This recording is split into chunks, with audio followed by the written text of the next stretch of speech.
G'day everybody, welcome to another Affinity photo tutorial. This week we're going to do something a little bit different. We're going to edit this photo entirely in Affinity Photo. Well, nearly almost entirely, maybe a little twist at the end. But we're going to edit it in the minimalist style. So for anybody that's not familiar with the minimalist style of editing, just type minimalist photography into Google and you'll get the idea. And just so you know everybody, I have made this file available to you absolutely free. It will be a download link in the details section below. So as usual, let's get started. Let's duplicate the background with a Command J, and on that layer we're going to grab our selection brush. I'm going to keep my selection brush quite small. You can resize the selection brush with your right and left bracket keys, but I'm going to keep mine quite small, and I'm going to select the jetty, just the jetty, taking care to make sure that we get all the jetty selected. Might make my brush a little bit bigger just to get these areas here.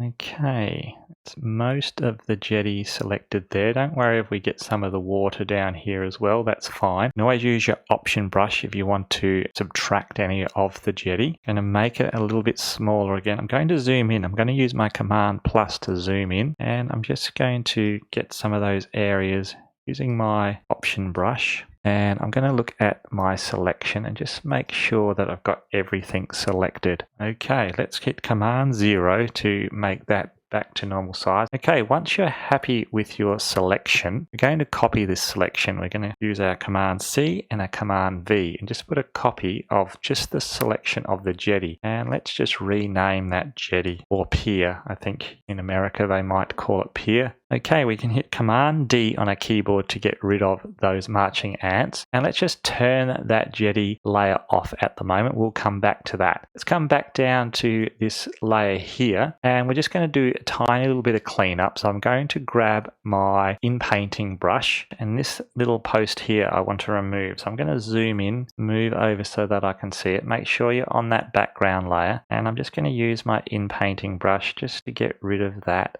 area there. Take that all the way up to the land. You might have to go over it a few times just to get rid of it. Okay, let's hit Command 0 to get back to our size. And on this background layer now, what we're going to do is come over here to our marquee tool, our rectangular marquee tool. Going to make a selection of the sky here, just of this bit of sky here, and just down to just above the land on the horizon there. And I'm going to make a copy of that as well with Command C and Command V. And let's just call that one sky. Hit enter. And on this sky layer, I'm going to get rid of those marching ants with my Command D or escape. You can use either one. I'm going to come to my move tool. I'm going to drag this bit of sky down till it covers the land. Just to about there. And let's now click back on our jetty layer here and turn the jetty back on. You can see now that we've moved that sky down over the land and sort of created a little bit of a horizon line as well. Now, if you don't like the horizon line, you can get rid of it. You probably want to bring your sky down a little bit further, add a mask, clicking on the mask, grab your paintbrush tool. You want a nice soft brush. You want to make sure you're painting in black. Probably want your flow down at about 10%, really nice and low. Opacity can stay at 100, but you want your hardness at 0. And make your brush a little bit bigger, and you can just paint out that horizon line, blend it in if you don't like the horizon line. So you can just blend that in nice and easy. Keep going until you've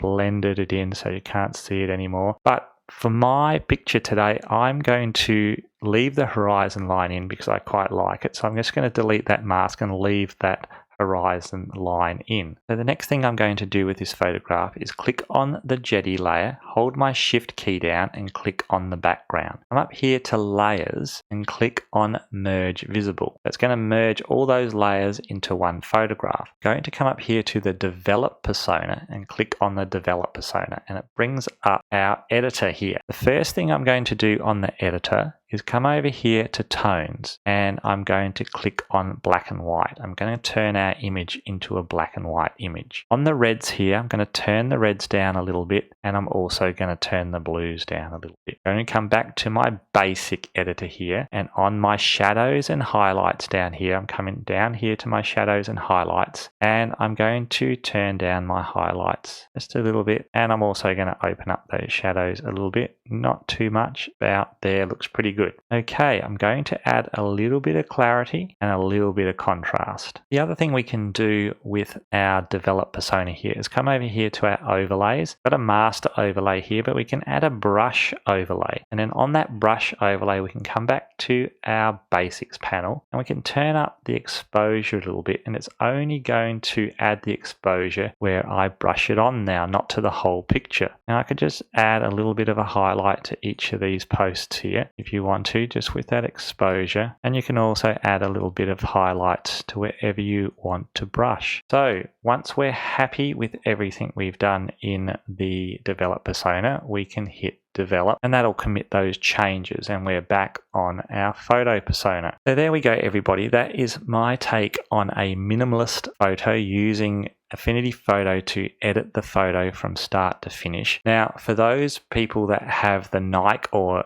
Nick collection, you can do a little bit more. I've got mine in filters in plugins up here, Nike collection, and I can come over here to Silver FX Pro, and that's entirely used for editing black and white photos. And the one that I like the most is down here. It's just a little overlay or a little preset that you can use, and they've got a fine art preset down here, and we can just click on that one. It just adds a little bit more to that photo. You can use the sliders over here to add some more structure, some more contrast, or some more brightness, but I quite like the look it gives me here, so I'll click OK. And there we have it. So let's take a look where we started and where we finished. So we started our photo here with a colored photo with the land in the background. We did some small edits taking away this pole here, and we actually took a copy of the jetty so we could overlay that on top. And we went over into the develop persona and developed our photo and ended up here. So if you don't have the Nike or Nick collection, that's okay. You can still do it all in Affinity Photo. So if you have liked the tutorial this week, please give me a thumbs up. Please consider subscribing to my channel. And if you do like this type of tutorial, please let me know in the comments. Until next time, please stay well, stay safe, and I'll see you in my next video.